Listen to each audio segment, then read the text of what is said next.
Hi friends, welcome to cine family two. Guppedantha Manasu serial hero heroine Rishi Vasudhara and team అందరూ చాలా అద్భుతంగా నటిస్తూ మంచి సక్సెస్ను అందుకుంటున్నారు.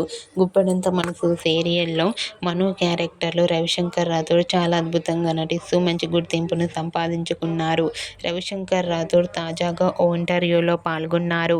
ఆ ఇంటర్వ్యూలో మా అమ్మని, మా అక్కని, కుటుంబాన్ని చాలా దారుణంగా తిడుతున్నారని తన ఆవేదనను చెప్పుకున్నారు. గుప్పెడంత మనసు సీరియల్లో రిషి స్థానంలో మను పాత్రను రవిశంకర్ రాథోడ్ నటించారు.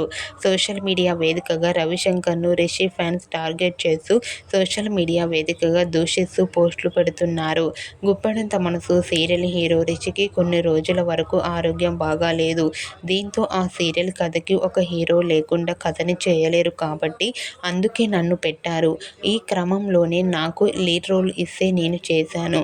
ఫ్యూచర్లో నాకు ఏదైనా ప్రాబ్లం వస్తే మాత్రం నేను కూడా బయటకు వస్తాను అంటూ వార్నింగ్ ఇచ్చారు రిషి ఫ్యాన్స్ అందరికీ. ఓకే ఫ్రెండ్స్, ఈ వీడియో మీకు నచ్చినట్లయితే మీ అభిప్రాయాన్ని మీ కామెంట్ రూపంలో తెలియజేస్తూ లైక్ చేయండి, షేర్ చేయండి. మరిన్ని ఇంట్రెస్టింగ్ అండ్ లేటెస్ట్ అప్డేట్స్ కోసం మా సినీ ఫ్యామిలీ 2 ఛానల్ని సబ్స్క్రైబ్ చేసుకోండి.